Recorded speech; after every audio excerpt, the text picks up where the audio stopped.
Coming to you from Studio HQ, you're listening to or watching another episode of Thinking the Extra. And I'm quite excited today because we've got two creators on board, two creators with completely different projects, but they do intertwine. But before I dive in, I just want to shout out our sponsor. Our sponsor today is Binding Comics Day. October 1st is Binding Comics Day. If you're a creator like our guest today, please reach out to your local comic book store, make it an event, celebrate local creators. It's basically Artist Alley in your local LCS.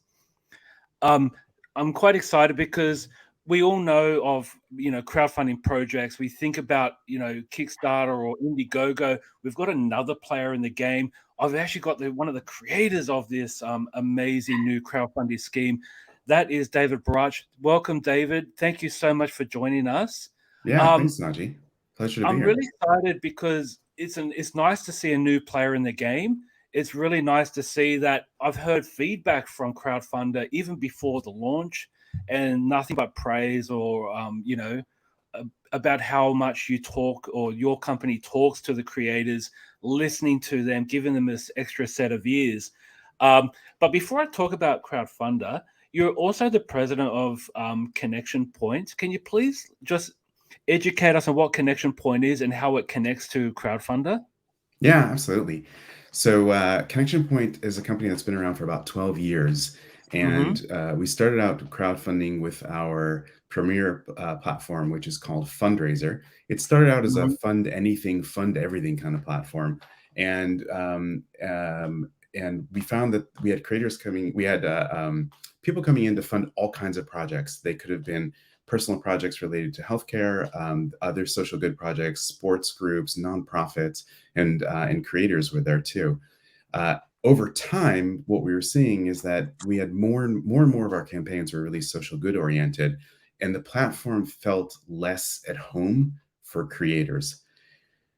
But we didn't want to lose our creator audience because it's a group that's very important to us as a social good company, working on impact, social impact, and environmental causes are really important, but the arts is just as important to the human experience. And so we wanted to make sure that we could put together a place where creators felt at home, where it was super friendly to them and supported the businesses the way that they want to run them. And so we decided early this year that we were going to launch Crowdfundr for that group. Now, Fundraiser, interestingly enough, is if you do a Google search for alternatives to Kickstarter, you'll see that Fundraiser comes up as one of the top alternatives. And if not number one, then it's in the top 5. And that's without us really marketing significantly to the creator audience with Fundraiser, because like I said, it was more focused on social good. And so we really saw an opportunity to extend the amazing platform that we have with Fundraiser that's been running for 12 years, that is super solid, that's done over 200,000 campaigns and raised $250 million for the creator group, and make it specifically tailored to their needs. And when you initially released Crowdfundr, how did you market or try to attract people to jump on board? Because upon your release, you already had a significant number of creators. How did you reach out to those creators and let them know that this was available? Well, it actually started with a group of creators that came to us and said, we don't want to work with Kickstarter anymore. We're not happy with some of the decisions, the business decisions there. And we recognize that Fundraiser is an extremely strong platform. How can you help us? And we thought, well, we're planning on releasing Crowdfundr this year anyway. If people are coming to us, what a great opportunity. And so we started talking to creators, and we listened to them, and they talked to other creators who talked to other creators. And then we decided to hire 3 amazing creators in the community, Dave Baker, Jaslyn Stone, and Jen Vaughn, to help us with our outreach, to talk to more creators about this, to understand what their needs are, and to see who wanted to participate in our launch. And spreading the word that way really brought us a bunch of amazing creators to launch with us. Yeah, definitely. And I have another creator with me today, and that is Michel Vrana, who's the president of the publisher Blacklight Books. He's also got a campaign with Crowdfundr. Michel, I just want to ask you, what's it been like working with Crowdfundr? Well, first of all, thanks for having me on the podcast. Most welcome. And I actually launched, I published back in the 1990s as an independent publisher via the traditional means, distribution through Diamond, all that kind of thing. And in 2019, I decided to dip my toes back into publishing, and I'd heard about crowdfunding and thought that it was an interesting way of doing publishing, and fundraiser was the way that I chose to come back. At the time, the most attractive thing about fundraiser was, well, one, it was Canadian, and I'm a Canadian publisher, and two, there was a version that had no platform fees. There was the free crowdfunding that was available. And so I did 2 successful launches that way. I did move to Kickstarter for a few other ones, but I was one of those creators that got back in touch with fundraiser, saying, "Hey, I'm not too crazy about the Web3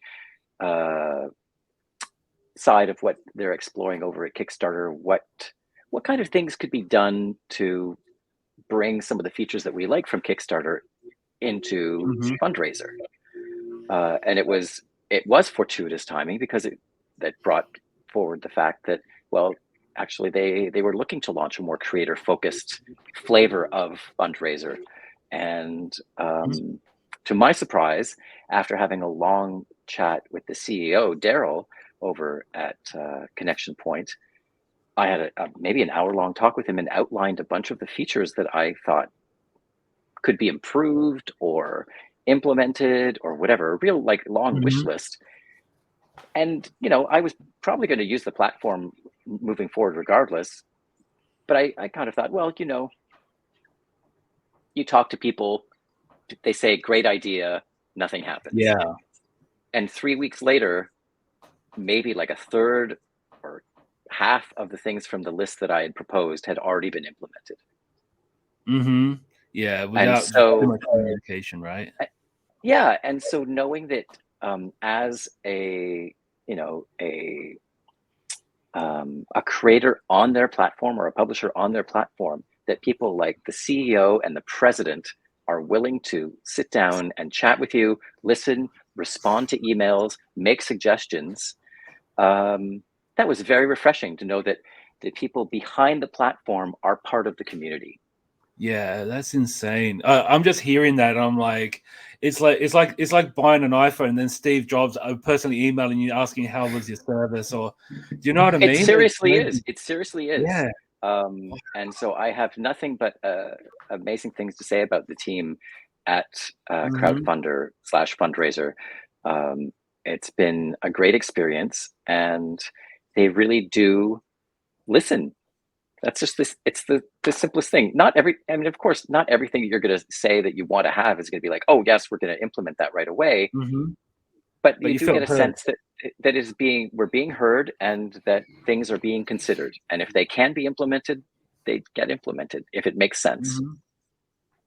Yeah, no, I'm actually blown away, because I did hear a bit of that from another another creator that I interviewed a few weeks ago, and he mentioned that he was like, he was contacted and he was spoken to, and he really felt that this was the right platform. So I can't commend you enough on that, David. It's so amazing that you're doing this for the creative community. It's such a nice thing, and I was actively checking your website every day for about 2 weeks until it finally went live. But it was such a contrast. You go from this blank canvas to then suddenly it just came to life. So I can't commend you enough on that. It's amazing. And there are a bunch of really great projects on there right now.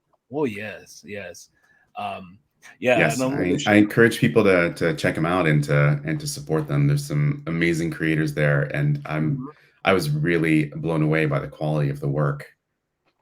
Yeah, and from people that I hadn't even spoken to who had gone and launched campaigns there. It's really kind of cool. I think that, Yes. yeah, I think that it's you know, it's a slow snowball, but it is snowballing. Mm. Soon It's to be happening. another. Yeah. Well, I think one of the reasons why, Michelle, that some of the uptake is happening there is really because our intention is to be super creator friendly and to let the creators do business the way they want to do business and not have to follow rules that are beneficial to our business model, but that are beneficial to their business model. So, Michelle, you mentioned the fact that we offer completely free crowdfunding. Yes. Yes. Yeah, Um, that was like at the beginning. I mean, I have to be honest. That was like the number one thing that made me think, oh, well, if I'm trying out crowdfunding, makes it pretty much zero risk, right? Mhm. Even if it's successful, that I'm hanging on to more of that money. And the fact that both fundraiser and crowdfunder have the different ways that you can collect. You can have platform fees. You can have it be free. You can have it be like the standard. And there's even kind of a mixed version, which is, I think, really appeals to people who might like things like Patreon, where the fee is charged, but people are given the option to cover the fees that would be paid by the creator. Mhm. And I would have to say that for the most part, people say, sure, I'll do that. I want to help contribute to the cause. So that flexibility, and there's so much flexibility with the platform in many senses that really makes it attractive. Yeah, I think one of the things that that's really cool for supporting creators the way they want to do business is we allow both all or nothing and keep it all style campaigns. And so Mhm. for those people that really need to hit a certain number in order to be able to execute on their project, the all or nothing campaign style really protects them because they don't collect Mhm. any funds until they hit that goal. For Yeah. those that have already completely finished their project and just need to raise money for printing costs, they can do a keep it all campaign where the funds come to them, directly and allow them without having to hit a specific goal. And then they can just use that money to print as many copies as people have ordered, with a little bit of surplus, obviously. Mhm. But Yeah. but that way they can, they can do it the way it works the most beneficially to the way that they want to connect with their audience.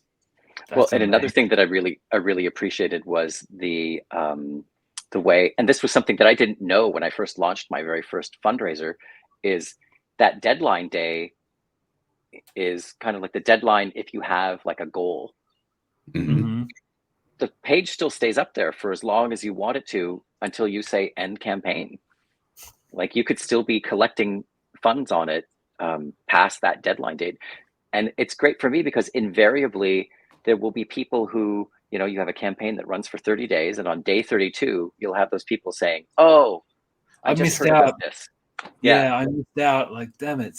Yeah. And Yeah. so it's great to collect those last few procrastinators or people who didn't hear about it and get a Mhm. few more people on there, because it's not, for most creators, it's not a question of like, okay, day 30 campaign's over, day 31 I send the files to the printer. There's still some leeway time to collect a few more orders and get a few more backers. So that is I love great. that. Yeah, that's so good. That's a really good feature because I know I've jumped onto some projects. I'm like, bugger, I missed out. And even if it was only by a few days or a Mhm. week, it's still annoying. Like, and I think that's a great thing that you mentioned, Michelle, that people that do miss out can still have a chance to redeem, and it's benefit for both parties. Hmm. Hmm. Definitely. Just want to ask you a couple more questions. So, having created a campaign for comic books, are you overall a comic book fan? Oh, definitely. I mean, I Are you wouldn't be asking me public. or Michelle? Sorry. Yeah, David, Oh, sorry. sorry, you're asking David. Yeah. Yeah, I'll ask both of you. Okay, so Well, David, I'll start with you. Michelle, I know Michelle's a comic book fan because he is a Okay. publisher. So They have to be. I am a comic book fan. It is so. What else? I guess I'll tell you a little bit about my background. I have a bachelor's in film and TV and a master's in fiction writing, and Mm-hmm. so I've been personally involved in the arts throughout my entire life. but I haven't really had an opportunity to express it through my career, because my career has really been in internet-based fundraising, right? I've been working in social impact companies, my internet-based social impact companies, my entire career. And so for me to be able to do Crowdfundr is so exciting, because I get to meld my love of the creative process and working with creators with my deep expertise in fundraising. And so it's just been super exciting for me to be able to do that. As far as my so Crowdfundr is really for the arts. We started with comics because the comics community came to us, and so we're really vested in making the comics community succeed in Crowdfundr. But we also have film projects, we have musical projects, other art projects, art books, and other writing projects in there. I am a fan of comics, but I'm not, a super fan. Meaning, I read comics frequently, but I'm not, I haven't been a big collector, or somebody who's really followed the comics world really, really seriously. So I will tell you that as I'm getting to know more comics creators and I'm following more comics creators, I have just fallen in love with this community. And let me give you just a small anecdote around that. Okay. I stopped using social media around, I don't know, 8 or 9 years ago. I stopped using Facebook. I stopped using Twitter. I'd very occasionally look at those things because I found that the doom scrolling was just too upsetting for me. And so when I re-engaged with the creator community, I decided to get back on Twitter and started following all these creators. And now every time I open up Twitter, it's just full of joy, because I get to see all the beautiful work that these people are creating, and the feelings that they have about them, and the feelings that their friends who are commenting on these things have about them. And it's just been a really amazing experience for me to become more, well, not to become more, but just to become a part of the community from the get-go. And it's been very welcoming to me, which I really appreciate. I'm a fundraising technology expert who's been welcomed by a very warm community, and I really, really do appreciate that. Yeah, I'm a big fan of that too. Like, I know that sometimes the social handles can be quite negative, especially when you got these trolls, but it's great to see like creators that just post their project for the day or their startup process. Or, maybe they draw some pencils and goes, tomorrow I'm going to ink this, and you're just in awe. But I want to jump to you now, Michel. Yes, of course you're a publisher, so you must be a fan of comics. You must, I mean, or maybe, I'm not sure, but just tell me about your passion and how you got into comics. I think like many kids of the 70s, I got into comics through Star Wars. Star Wars comics, to other Marvel comics, to alternative comics in the 90s. And then I was publishing in the 90s as a 20-something. It was really interesting to kind of see the introduction of things like Raw magazine, be exposed to Mouse when it first came out. Really kind of see the birth of comics as a means of expression and not a genre. And that's what I like about the medium, is that it can be anything. As long as it's words and pictures, it's a comic. Nice. Great way to put it. Sometimes even without the words, sometimes even without the pictures. There's some very, very, very good experiments out there, but I'd say generally words and pictures, it's a comic. Definitely. Just want to jump back into Crowdfundr.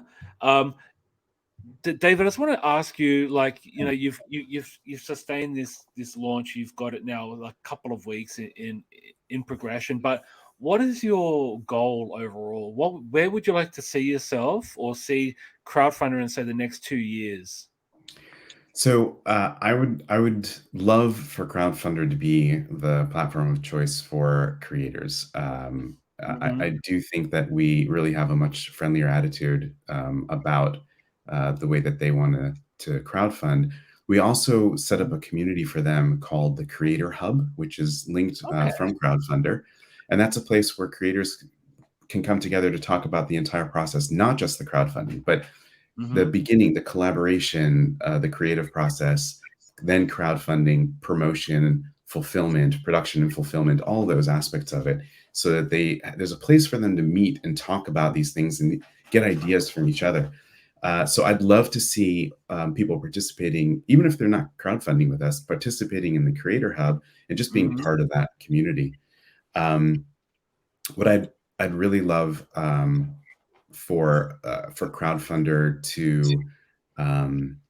to be able to bring in creators that otherwise might have felt marginalized, to show them that there is a way, even if they just want to raise $400 because they're a high school student and it's their first comic and they just want to give it a shot. I'd love to be able to see them do that. I'd love to be able to see more diversity and inclusion, and having more people feel welcome to publish their work through Crowdfundr, whatever that may be. Those are the kinds of people that I think Crowdfundr is for. And of course, there are going to be big campaigns like Michel's campaign that we'll talk about soon. Yes. But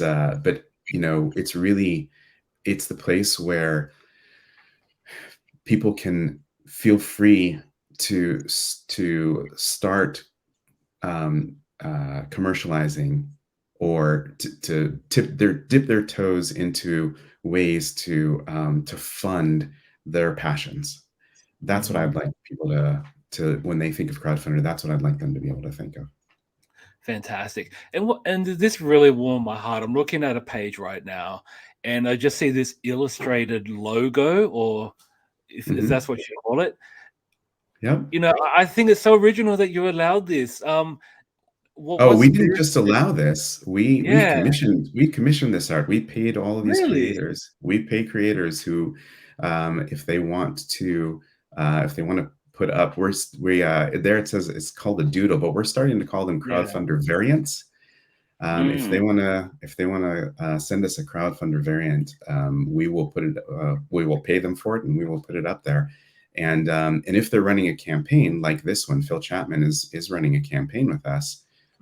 It just puts their campaign front and center. So we're paying them to give them great exposure. Wow. But it's just another way that we want to support creators. We want them to be able to express themselves on our site, get paid for it, and get their name out there. I just love it. You've got the name, Phil Chapman, and the name of the campaign. I just love this. I think it's amazing. And when I saw this, I thought maybe I was looking at the wrong website. Then I had a closer look and paid attention and realized that this is just mind-boggling. I'm so happy to see this. You have no idea, David. Like, it really gives the creators that sort of, you're giving them a further platform that you don't see from the other crowdfunding sites. So I can't commend you enough. Again, you just shock me every second. Thank you. You're welcome. I'm blushing. But we really do want to, genuinely, as a social impact company, we really do want to support the arts. And so this is just another way that we were able to do it. And, this and the Creator Hub and our pricing model of offering free crowdfunding, these are all things that we want to do to support the arts. And of course, we've got our small team of 20 people in Vancouver that have to support their families. And so, that's why, as Michel mentioned earlier, that's why we do ask for a tip, and we do ask for a fee recovery. And generally, people care about the campaigns. They care about the creators. We hope that extends to caring about us too, and throwing in a little bit of extra on each campaign to help us be able to continue to offer the free crowdfunding to the arts. Yes, and I just want to shout out a couple of names there. Head case of Leslie Julian, he's on the image there. Shout out to him. I've interviewed him before. I've also interviewed the Last Bastion Studios, Wes Allard, for his Luchador. So I'm happy to see a few familiar names in there. But another familiar name I'm going to be talking to right now, Michel. So you've been a publisher for Black Eyed Books since between 93 and 98. Yeah. What was it like at the time? Because you said you used Diamond, but I remember the 90s very vividly. That was like my childhood in comics. Like, like it was an amazing time. You had all the gimmick covers, and there was a bit of a boom at the time that you started in 93. What was it like for you between 93 and 98? Well, there was definitely the boom, and there was a lot of stuff happening in mainstream comics, like you mentioned, the variant covers. The everything was a new number 0 or a new number 1. Oh my gosh, yeah. But I think there definitely was some trickle down success to indie comics, smaller indie comics. At the time, black and white was all that I could afford to print. There was I think the first few projects that I published, I printed through Preeny Print and Litho, which is where Dave Sim printed Cerebus in Windsor, and they printed on newsprint. And soon after, I think that was around that time that Quebecor Printing decided to move into the indie comics arena and offer black and white comics at a good rate. They had good paper. They had kind of like a paper upgrade from the newsprint. I started working with them. I think for me, the difficulty about the 90s was the volatility of distribution. It was in the mid 90s that Capital City Distribution went out of business, and they were one of the big 2 distributors. There was Capital and Diamond. And while I had, some very talented people that I was publishing, when a big distributor goes out of business and you owe your printer money, that's a hit. Now, they were very responsible. They did a great job at making sure that people weren't destroyed by them going out of business, but it was a bit disheartening. And it was, I'd say, frankly, one of the things that I like about crowdfunding now is I know for a fact that the books that I'm working on are generating more money for the creators by selling directly to readers through crowdfunding than they ever did going through wider distribution through a Diamond or a Capital City. Yeah. And is that the reason why that you stopped making comics in 98? Is because of that decline? It was partially that, and I was working at graphic design work to make ends, to basically to pay for everything that wasn't comics. That was my day job, and it began to take more and more of my time, and I just found myself with less time to dedicate to comics, and I just had to kind of put it aside for a little bit. So I was very pleased to be able to come back and do things kind of on my terms and on terms that worked for the creators that I work with. In many ways, I'm not so much as of a publisher, but I'm almost like a publishing coach. I do the things that the cartoonists can't or don't have time to do for a small percentage, almost like a gallery would take, a percentage for the sale of a painting. And the bulk of the money goes to the creators in my case. And I know it's more money than they would, I published Jay Stevens, who's doing Dwellings now, which has been doing well on Fundraiser and will be on Crowdfundr later on this month. In fact, Jay will have a doodle later on this month, I think. He will, that's right. It'll be scheduled scheduled for the when his campaign. Yep. Yeah. For when his campaign goes live, we've scheduled it. So that's going to be great. So I know for a fact he's making more money on these smaller print runs, but direct to readers through crowdfunding than he ever did when we had larger print runs, but going through traditional distribution. And we're printing color now. Woohoo! No, that's great. And how did you find yourself building up to relaunching again? Because you took a bit of time off. Yeah, I definitely took time off, and I really came back. And again, the fact that Fundraiser had a 0% commission option, like a free option, made it a no-brainer to try out something and just see what happened. And so I launched a I folded my company before I could finish publishing like a last issue of something. Yeah. And I got in touch with that cartoonist and said, what if we were to publish that now, just for fun? I know it's been collected in a trade paperback, but what if we did that lost 11th issue of your book? And he said, sure, why not? Let's do it. And we sold, I don't know, like 120 copies, nothing major, but it was the type of thing where it's like, well, the artwork was done. It was just some effort. People were excited to be able to get a copy of this missing artifact. And he made a little bit of money at the end. And it was like, it was almost too easy. It felt great. You know, short digital run printing that was accessible and inexpensive enough to do a short 100 print run, and yet looked better than what we could get from Quebecor in the 90s. That was great. And from there, I got in touch with my friend Jay, who I'd published back in the day and I was still friends with, and said, this is the type of thing that we could do now if you had something that you wanted to do. And he said, well, could you do color? And it turns out that, yeah, color is accessible. Well, a lot easier now than it was, 20 something years ago. You could, if you calculate your margins correctly, you could print 25 copies of a trade paperback and not make a ton of money, but not lose money on it. So we just started small and we've been building since then. And so the most recent campaigns that have been for Jay's ongoing series Dwellings, which is this cute horror comic drawn in a Harvey comic style. And each issue that we've done has sold well, and each time we crowdfund a new issue, we offer back issues and we end up doing reprints, to the point where I will actually be talking to Diamond later on this week, because they contacted me saying, hey, let's talk about something. Let's talk about your company and what you're doing.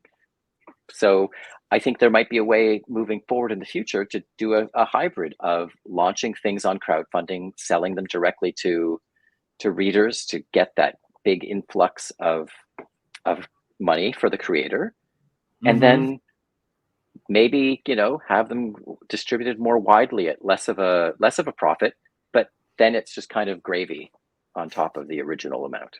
So true. That is amazing. And what are your thoughts about being contacted from Diamond? Like, did you have some like ill memories from the past life, or? No. I mean, it's just that it's a totally different model. I mean, when we're selling, when we're crowdfunding a comic, and we're, and I did research on this because I'd seen people will crowdfund a floppy comic and ask like $25 for it on Kickstarter. And that happens. That's not unusual. Yeah. And so I thought, okay, well, if we sell ours closer to the cover price and have some nice stretch goals and goodies with it, $10 isn't the end of the world for somebody to pay, $10 plus shipping. True. So, if our unit cost for the book is $2 to print it, and, after all is said and done with fees and shipping and so on, the artist is making, $5 per copy. Yeah. Well, you don't need to sell that many. You would need to sell a lot more at a 60% discount going to a distributor to make that kind of money. Back of the napkin math is you probably need to sell, I don't know, 7 to 10 times the amount. So, if you're not, instead of printing 1,000, you'd need to be selling 10,000, which is hard for a comic. Yeah. Very true. Even for a big two, even to sell that many copies can be challenging at times. Yes. Tell us about your website. Tell us about your website, Black Eye Books. Where can we find more of your content? Well, I mean, the website blackeyebooks.ca is primarily a shop with a homepage that has like a scrolling banner list of what the current projects are. You'll find at Black Eye Books on Twitter and Instagram is a lot more, let's just say more frequently updated and more dynamic content. And you'll find links to some of the cartoonists that I often am retweeting or posting stories about the works from the various cartoonists that I work with. But the site is essentially a storefront at this point. So once crowdfunding is done, overprint a little bit and have them available to the people who are but I missed out. Yes, exactly. I do really like the dwelling covers. I got to tell you, those dwelling covers look absolutely amazing. Jay is a fantastic talent, and I'm so glad that he is finding, you know, this niche success with the new book. I mean, we've often talked about, you know, him and I have often talked about the kind of this new model of publishing, and we kind of liken it to being like almost like a fancy mini comics, or having like an indie record label type thing, you know, where you're throwing in, you know, you're having those high production values, but you're doing, you know, low print runs, and you're reaching your, and I can't remember who had this term, but kind of your 1,000 dedicated fans. Like if you have those 1,000 super fans, then you can kind of make a go of things. Exactly. Oh, that's so good.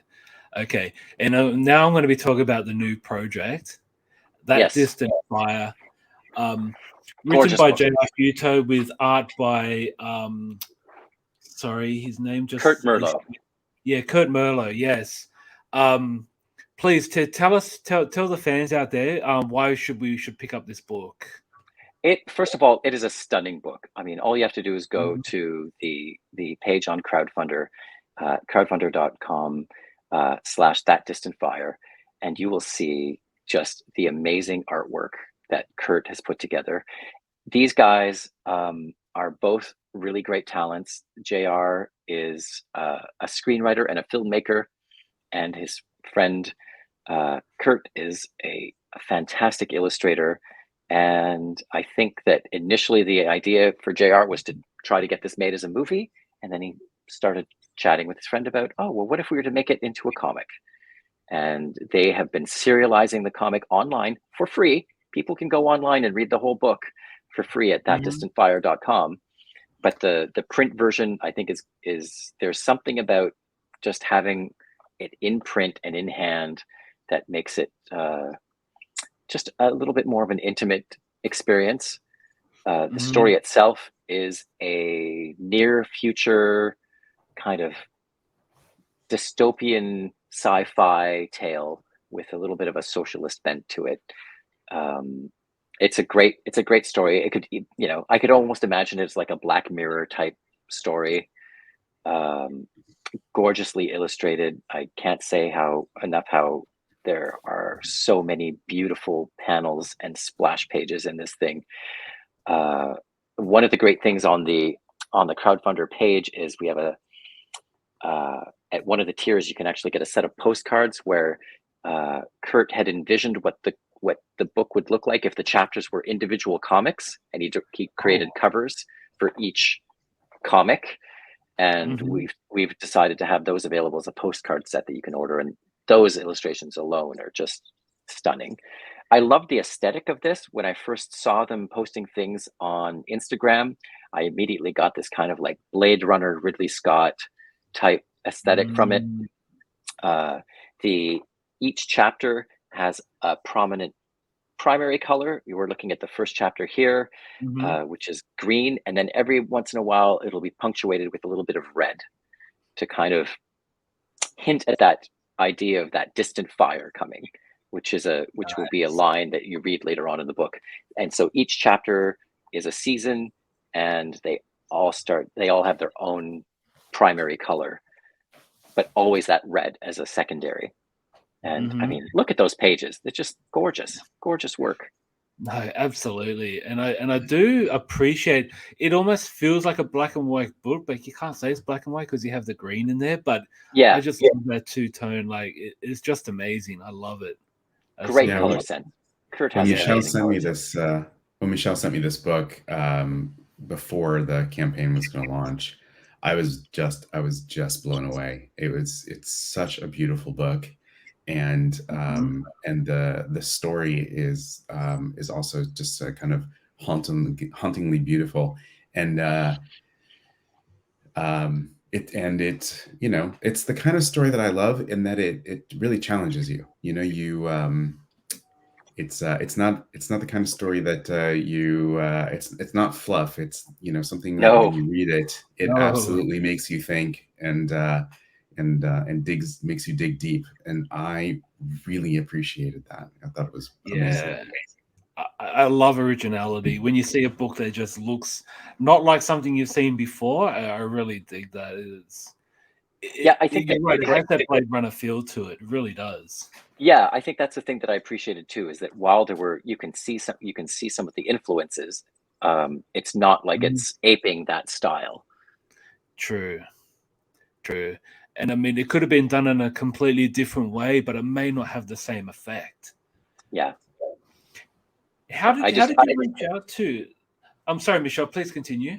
Oh no, I was just going to say, I am like I'm just staring at the artwork that you have on screen here, and I was like, oh man, that just looks so good. I'm so excited to actually. One of the things that I love, and I'm spoiled by, is when I'm working with somebody like Jay, where I get to read the book before anybody else does in little bits and pieces. I get to see like the pages as he uploads the Dropbox, and B, being the first person to open up a box and pick up a book and open it up and see what it looks like. Those are two ways to be blessed to be doing the publishing. Fantastic. So you actually got a physical copy of this book already? Oh no, not in this case. I'm just thinking, I'm looking forward to getting that book. I'm looking forward to getting my book too. Yeah. No, you're going to get one for sure. Well, I'm as a backer, of course. As a backer. Yes, indeed. But how did J.R. and Curt reach out to you to offer to publish this through Black Eye Books? What was that like? Well, actually, I had been following them on Instagram. I just was really. I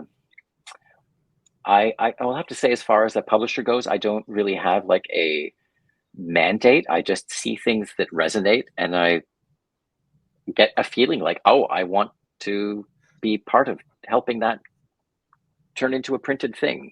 I want to bring that to life. And so I reached out to them to say, look, I would really be interested in doing this. I've been doing some crowdfunding. It's been successful. My model is weighted to the payout going to the creators. And I just kind of thought that they'd be like, no, we have a deal with Pantheon or whatever.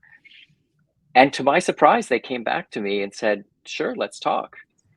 And I think it was around the time of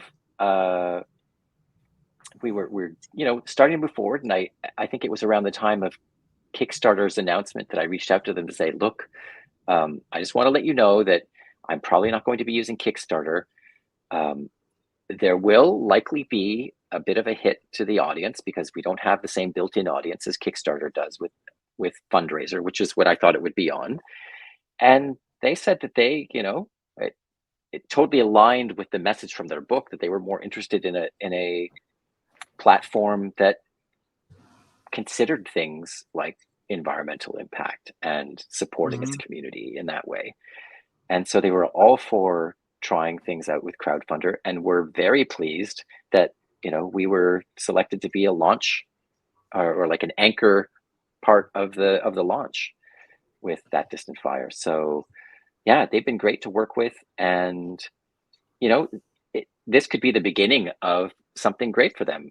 One of the things that I have always said to any of the cartoonists that I published is that if we do an edition and then Pantheon does reach out to you and they want to print it, I'm not going to be some hard ass and say, hey, no, you're signed with me. No, it's really about the success for the project.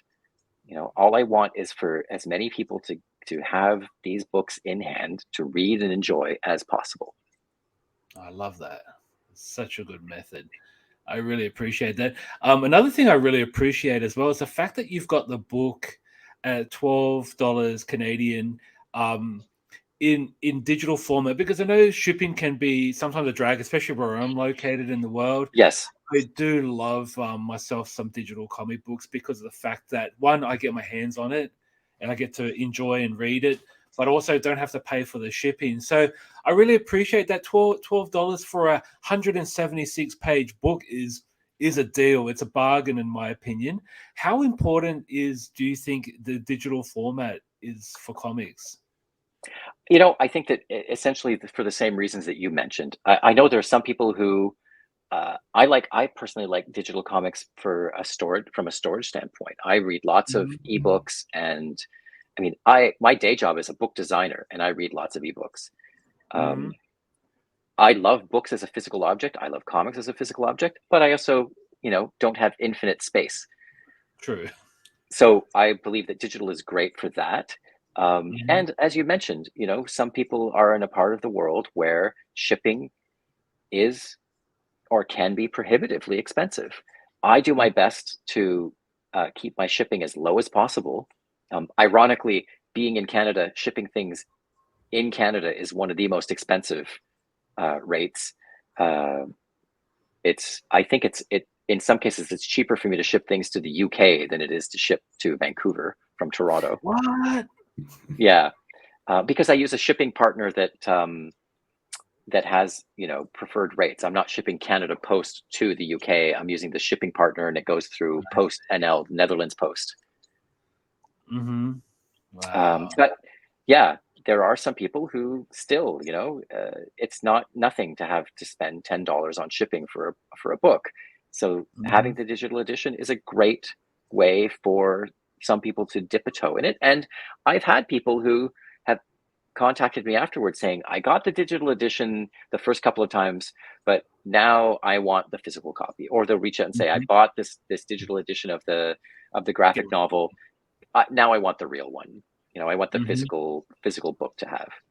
And if not, I mean, they get to enjoy the book. I mean, I'm not here to say how people enjoy things. In the case of Jay's book, which is it's printed in a way that looks kind of like faded and a little bit beat up to look like an old comic. We actually have a different set of files that we have that are used for making the digital edition, so it looks a little bit more like that beat up old comic.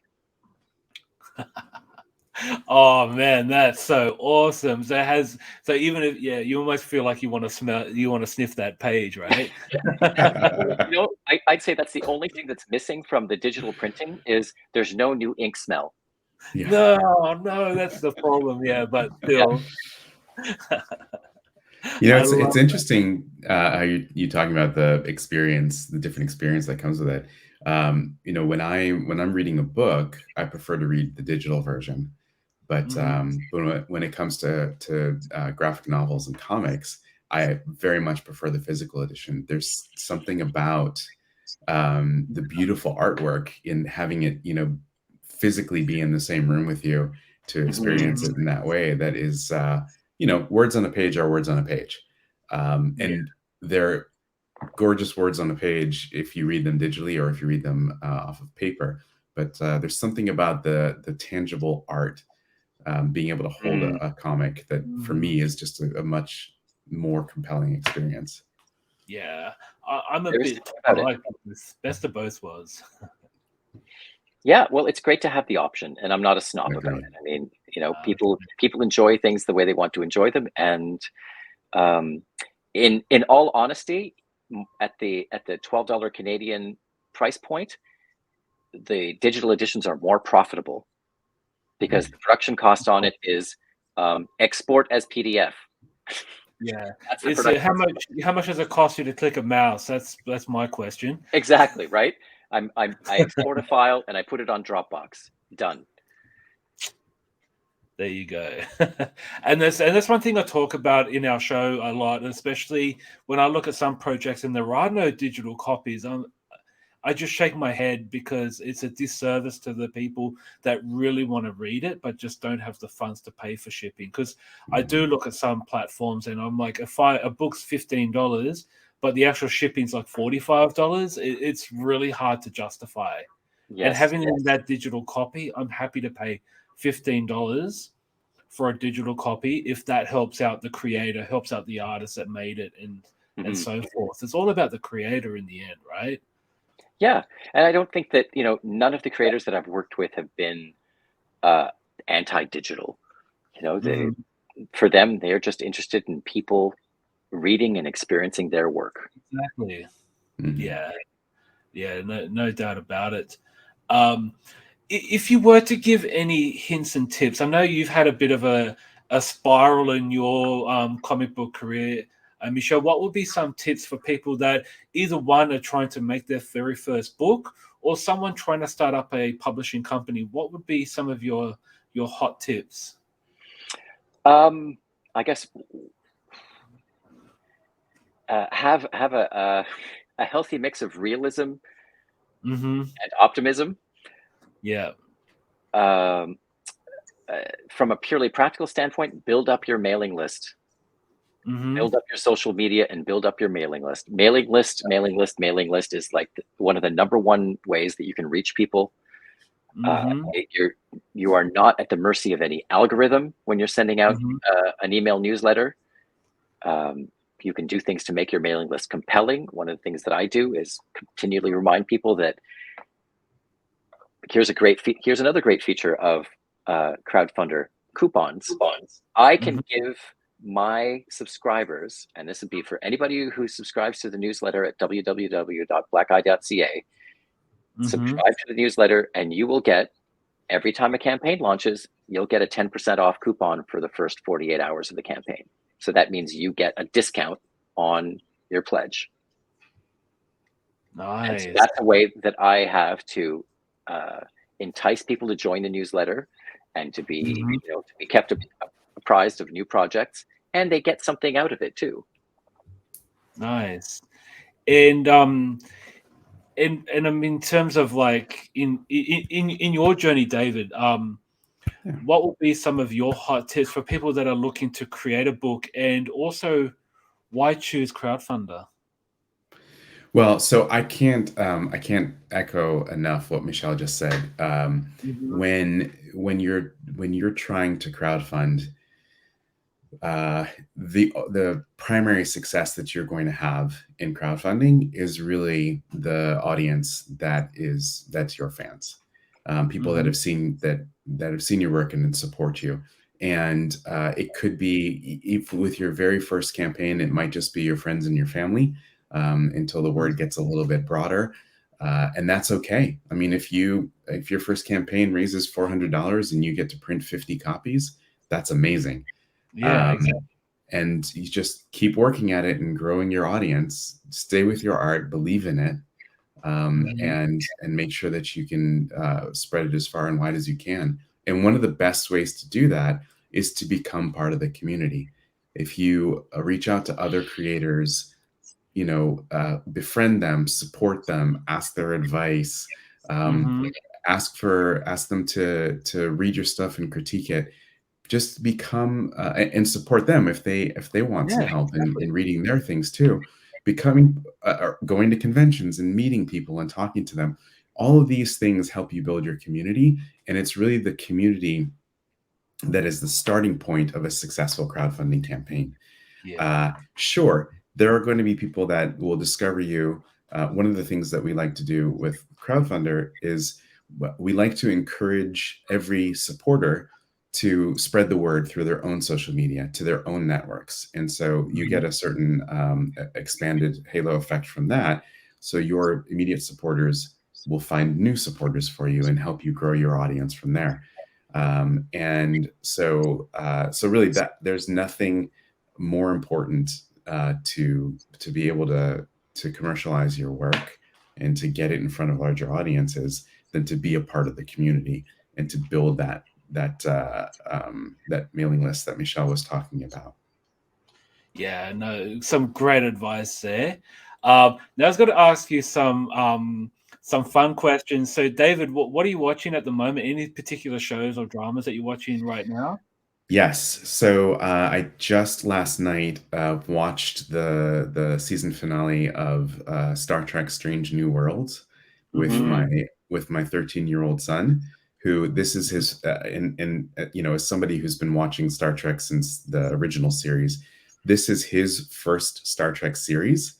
And so that's been really exciting to have him experiencing it through Strange New Worlds. And I have to say, it's a fantastic show. It's really done. It's done with the same sort of attention and philosophy that the original series and Next Generation were done with. And so I'm really excited that that's, if that's going to be his first foray into Star Trek, that's a great one. Let's see, there's the last thing that I watched. There's a show. Oh, I'm also currently watching For All Mankind season 3. Okay. That's on Apple TV Plus. That's been really enjoyable for me. I can't recommend that one enough. Season 3 has been really great so far too. Fantastic. I'm really intrigued. I actually haven't heard of that show, but I definitely want to check it out. How about you, Michelle? What are you watching at the moment?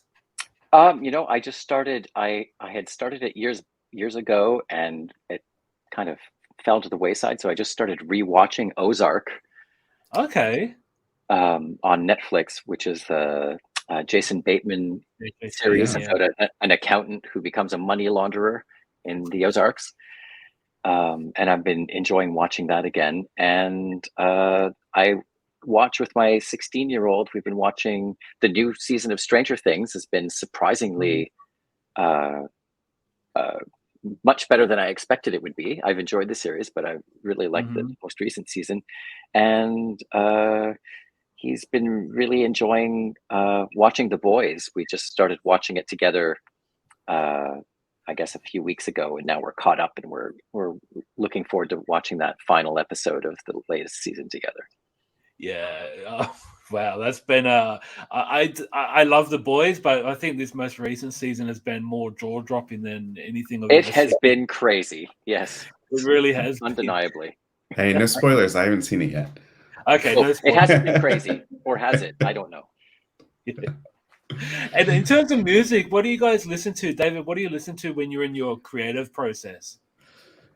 So I am, I'm a big fan of the music of the 80s because that's when I was a teenager. And so there are a bunch of groups that I'll just go back to and re-listen to them again. But recently, someone on my team just introduced me to Dermot Kennedy, who is an Irish singer. And he's really pretty fantastic. So that's my newest discovery that I've been really enjoying recently. Dermot Kennedy. Dermot Kennedy. I'm going to write that down. Yeah. How about you, Michelle? What do you listen to in your creative process? I like. I've been listening to the Black Pumas a lot recently. They were somebody that was recommended on, one of those Facebook end of the year list your top 10 new discoveries, and a friend of mine posted those. And I'm a big fan of Rainbow Kitten Surprise, which is a great kind of funky, jazzy, folky band out of the States that I discovered just because I saw their name on the marquee of a local music hall and thought, oh, I have to check that out. And in the world of streaming, it's pretty easy to go from, that's an interesting name, I wonder what that is. It's either a Norwegian death metal band or a cute Japanese band, and it was neither. Wow. And I was able to listen to them and go, I like that, and buy a ticket and go see them. And I've been a fan ever since. Fantastic. And just in terms of who you are, what part of yourself do you put in your work? I want to ask you first, David. So, you've been in crowdfunding for a while now, doing fundraising before Crowdfundr. What part of you do you put into what you do daily? That's an interesting question. So I'll be honest, I'm a softie. Like I care about the social well-being of people that are underrepresented and disenfranchised, and I care about people that have fallen on hard luck. I care about people who are trying to express themselves and make the world a better place through their art. And so I bring that same caring to work every day, and really try to make the world a bit of a better place by giving those voices an opportunity to raise the money that they need in order to change the world and make it a better place. Yeah, no, that's beautiful. And how about yourself, Michel? Well, I went from being a comics publisher that was a bit of a comics packager because I knew a little bit of graphic design software to becoming an actual book designer. That's what I do as my day job. I do book cover and interior design. And so I think that what I bring to the cartoonists that I work with is, an extra level of production fit and polish to make sure that their books look as professional as can be and best represent their work. Nice. Nah, amazing. Wow. I've learned so much today. This has been a real treat, guys. I really appreciate everything. So David, where can we find you? If you could please just spruce your brand and also your social media handles. Where can we find you? Well, so certainly, I encourage people to check out Crowdfundr, see the amazing campaigns that are there. And Crowdfundr can be found at Crowdfundr on Twitter and at Crowdfundr _ on Instagram. Me, I'm on Twitter at Barach. And my handle, I think, is on the screen there. That's where you can primarily find me. And if anybody wants to email me, my email is david@crowdfundr.com or david@connectionpoint.com. I'm happy to hear from any creator that wants to talk about their work, wants to talk about, finding ways to commercialize it through crowdfunding. That'd be amazing. Yeah, definitely. And yourself, Michel, where can we find you? Well, you can find my website at blackeye.ca and on social media at Blackeye Books on Twitter, Instagram, and Facebook. And currently, you'll find That Distant Fire on Crowdfundr, and soon the next issue of Dwellings. Yeah, Dwellings. Please, you gotta let me know when that's out because I definitely want to check it out. That's you gotta sign up for the newsletter, Dodgy. Okay, yeah, all right, I'll do that. Well played, Michel. Well played. No, I appreciate that, guys. If you are a creator, if you are thinking about it, I think Crowdfundr is a great opportunity. Just like David mentioned, please check out crowdfundr.com minus the E before the R. Want to shout that out, but it's been a lot of fun, and seriously, it looks like it's the future of crowdfunding when it comes to comic book creations. Again, the praises I'm hearing are very, very good. So please go check it out. And thank you for joining us for another episode of Think Indie Podcast, Think Indie Extra, with David Barach and Michel Vrana. Again, an amazing content. Please go to comiccrusaders.shop to get more content from any of our comic book podcasts. Just follow us on comiccrusaders.com as well as our social handles. Go to Think Indie Pod on Twitter. And until then, I'll see you all next time. Thanks, guys. Thanks so much. Thank you. Thank you. We hope you've enjoyed this Comic Crusaders production. For real-time news on all things pop culture, please feel free to follow us on social media. For articles, original content, merchandise, and more, please go to www.comiccrusaders.com. Also follow along with all of the websites in the Comic Crusaders family. As always, if you like this content, please click like and subscribe to the Comic Crusaders YouTube channel.